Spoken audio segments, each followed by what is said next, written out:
کوئی وجہ ہوتی ہے. انسان نوکری کرتا ہے, کوئی وجہ ہوتی ہے. انسان تعلیم حاصل کرتا ہے, کوئی وجہ ہوتی ہے. انسان دنیاوی تعلیم حاصل کرے یا دینی تعلیم حاصل کرے, کوئی نہ کوئی تو وجہ ہوتی ہے نا. تو عزیزان ملت اسلامیہ, اے غیرت مند مسلمانوں, بڑی سنجیدگی کے ساتھ میں اپنی گفتگو آپ کے درمیان فکر رکھنا چاہوں گا کہ جب ہم اور آپ کھاتے کسی وجہ سے ہیں, پیتے کسی وجہ سے ہیں, سوتے اٹھتے بیٹھتے جاگتے کسی وجہ سے ہیں, کاروبار کسی وجہ سے کرتے ہیں, گھر آئے مہمان کی مہمان نوازی کسی وجہ سے کرتے ہیں, چھوٹوں پر شفقت کسی وجہ سے کرتے ہیں, بڑوں کی عزت کسی وجہ سے کرتے ہیں, والدین کا ادب و احترام بنا کسی وجہ کے کرتے ہوں, ایسا نہیں ہے بلکہ کوئی نہ کوئی وجہ ہے. تو ہم اور آپ ذکر الہی بھی تو کسی وجہ سے کرتے ہوں گے, ہے نا. کیا کھانا کسی وجہ سے ہے اور خدا کا ذکر بنا وجہ کے؟ نہیں.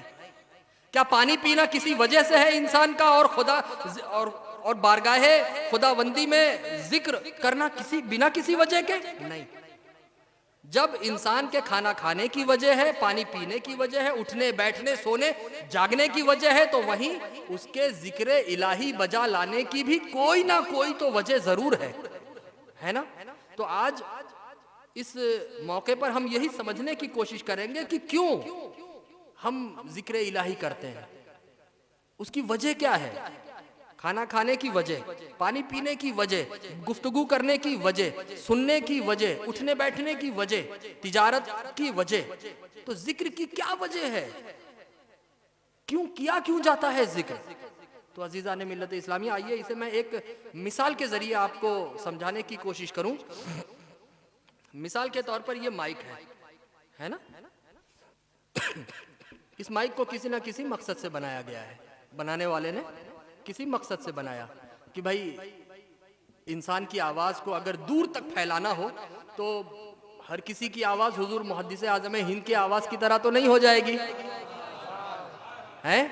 کہ یہاں سے بولیں تو تا حد نگاہ بھی جو آخری صف میں بیٹھا ہوا انسان ہے وہ بھی ویسا ہی سنے جیسا پہلی صف میں بیٹھنے والا سن رہا ہے. ہر کسی کی آواز میں اللہ نے یہ شان و شوکت تو نہیں عطا فرمائی ہے. آج کل ہماری اور آپ کی آواز تو ایسی ہے کہ چوتھی صف میں بیٹھا ہوا بھی نہ سن سکے. مثال دی جا رہی ہے. تو عزیزان ملت, کسی نہ کسی وجہ سے بنانے والے نے اس مائک کا ایجاد کیا کہ وہ لوگ جن کی آواز دور تک نہ پہنچ سکتی ہو, اور اگر انہیں اپنی آواز کو دور تک پہنچانا ہے تو انہیں اس مائک کا استعمال کر کے وہ اپنی آواز بآسانی دور تک پھیلا سکتے ہیں, پہنچا سکتے ہیں اپنا پیغام, ہے نا. اب آپ نے یہ مائک خریدا, اپنے مقصد کے لیے خریدا. اس مائک کا آپ 2 مہینہ گزرا, 4 مہینہ گزرا, 6 مہینہ گزرا, 1 سال گزرا یا 2 سال گزرا, اس مائک کا مسلسل جس مقصد سے آپ نے خریدا تھا اس مقصد میں آپ اس کو لیتے رہے, اس کو استعمال کرتے رہے, ہے نا. تو اب 6 مہینے بعد یا 6 سال کے بعد آپ بتائیے, جس مثال کے طور پر 2022 میں آپ نے یہ مائک خریدا, اب 2026 میں 4 سال کے بعد کیا یہ مائک ابھی جتنا چمک رہا ہے, جتنا خوبصورت دکھ رہا ہے, یا اس کے اندر کی جو وائرنگ ہے جتنا مضبوط ہے, جتنا ایکٹیو ہے, کیا 6 سال کے بعد یا 10 سال کے بعد اس مائک کی خوبصورتی اور اس کے اندر کی وائرنگ اتنی ہی مضبوط اور تر و تازہ رہے گی؟ نہیں نا. 2022 میں خریدا تھا, جتنا خوبصورت تھا 2026 میں اتنا خوبصورت نہیں رہ جائے گا, پالش پھیکی پڑ جائے گی, اوپر کی جو شان و شوکت دکھ رہی ہے, خوبصورتی کی شان و شوکت, اس میں کمی آ جائے گی. وائرنگ کی جو مضبوطی ہے 2022 میں, 2024 میں وہ مضبوطی نہ رہ جائے گی. کیوں؟ وجہ کیا ہوا؟ کون سی چیز وجہ بنی؟ وجہ بنی مسلسل استعمال, ہے نا. مسلسل ہم انسانوں نے اس مائک کا استعمال کیا, اس کو اپنے کام میں لائے, اپنی آواز کو دور تک پھیلانے کے لیے 2022 سے لے کر 2026 تک, 2028 تک, 2030 تک اس کا مسلسل استعمال کیا. تو اب اس کی نہ تو وہ اوپری باہری بولیں, ظاہری بولیں, اوپری بولیں, خوبصورتی نہ تو رہ گئی, نہ اس کے اندر کی جو طاقت ہے, جو ایک جگہ جو اس کے آواز, جو ہماری آواز کو اس کا سہارا لے کر دور تک پھیلاتی ہے, وائرنگ یا اس کے اندر کا جو اس کی مشین ہے, نہ تو وہ اتنی طاقتور رہی, کمزور پڑ گئی نا مسلسل استعمال کی وجہ سے. اب خریدنے والے کو 6 سال کے بعد 2028 میں اگر اسے پھر یہ فکر لاحق ہوئی، یہ خیال پیدا ہوا کہ میں نے 2022 میں اس مائک کو جب خریدا تھا تو یہ جتنا خوبصورت دکھتا تھا استعمال کی وجہ سے اب نہ تو یہ اتنا خوبصورت رہ گیا ہے اور نہ تو اس کے اندر کے پارٹ جو ہیں وہ اتنا طاقتور بلکہ رہ گئے ہیں بلکہ کمزور ہو گئے ہیں، لہٰذا اب میں چاہتا ہوں کہ پھر سے یہ اتنا ہی مضبوط اور خوبصورت ہو جائے جتنا مضبوط اور خوبصورت یہ خریدنے والے سال میں تھا، جب میں نے اسے پرچیز کیا تھا، حاصل کیا تھا، جتنا مضبوط تھا اتنا ہی اگر وہ 6 سال کے بعد اسے بنانا چاہے تو کیا کرنا ہوگا؟ اسے مالک کو جو ہے اس کی مرمت کرانی ہوگی، ریپیئرنگ کروانی ہوگی، دکان والے کو یا جہاں سے لیا ہے ان کو جا کر دینا ہوگا، سینٹر پر جا کر دینا ہوگا کہ بھائی آپ اس کو دوبارہ اتنا ہی باہر سے بھی اور اندر سے بھی، باہر سے اتنا خوبصورت بنا دیجئے، اندر سے اتنا ہی مضبوط بنا دیجئے جتنا خوبصورت اور مضبوط یہ خریدنے والے سال میں تھا۔ تو بھائی جو کارخانے والے ہیں، جو دکان والے ہیں، وہ مرمت کر کے اس کو دوبارہ اتنا مضبوط اور خوبصورت بنا دیں گے، ہے نا؟ تو پتہ کیا چلا کہ مسلسل استعمال کی وجہ سے 6 سال پرانا مائک اگر دوبارہ تر و تازہ، طاقتور اور نیا ہو سکتا ہے تو بلا تشبیہ و تمثیل مسلسل استعمال کی وجہ سے ہمارے اور آپ کے جسم میں دھڑکنے والا دل اگر گندا ہو جائے، اگر سیاہ ہو جائے، اگر میلا ہو جائے، اگر گناہوں میں ملوث ہو جائے اور ہمیں اسے دوبارہ تر و تازہ کرنا ہے، دوبارہ مومن کامل کے دل کی طرح پاک و صاف کرنا ہے تو ہمیں اپنے خدا کی بارگاہ میں جا کر اس کا ذکر کرنا ہوگا۔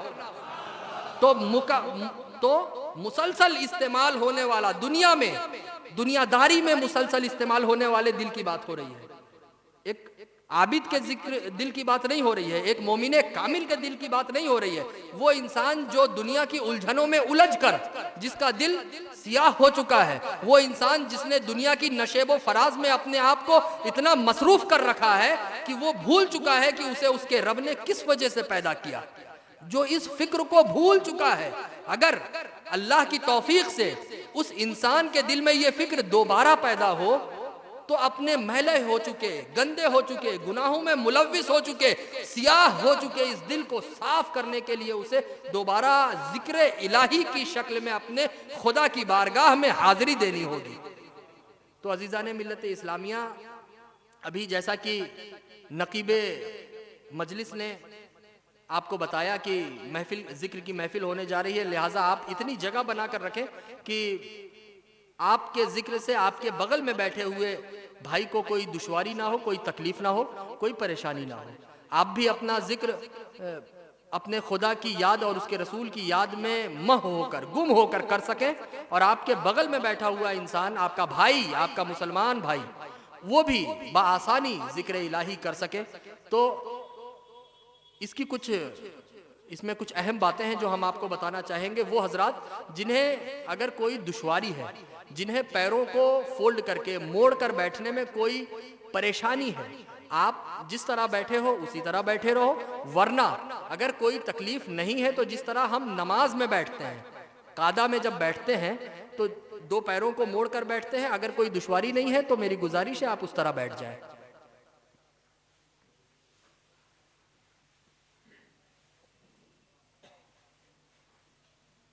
اور کوئی دشواری ہے تو جو جس طرح بیٹھا ہے ویسے ہی بیٹھا رہے۔ اب آپ دور دراز سے سفر کر کے، پریشانیوں کو، مصیبتوں کو برداشت کر کے آج عرس سید میں حاضر آئے ہیں۔ ہو سکتا ہے طرح طرح کی، اس میں بہت سے ایسے ہوں جنہیں طرح طرح کی بیماریاں ہوں، بہت سے ایسے مسلمان ہوں گے جنہیں طرح طرح کی پریشانیوں سے جو گزر رہے ہوں گے اپنے کاروبار کو لے کر یا اپنے گھریلو معاملات کو لے کر گزر رہے ہوں گے۔ ہر چیز کو آج آپ در سید پر حاضری دینے کی نیت سے اللہ کی بارگاہ میں کہ اللہ ہم تیرے نیک بندوں میں سے ایک بندے حضرت محدث اعظم ہند علیہ الرحمت والرضوان کی بارگاہ میں اپنے اپنے علاقوں سے آئے ہیں۔ مولا ہم تو اس لائق نہیں ہیں، لیکن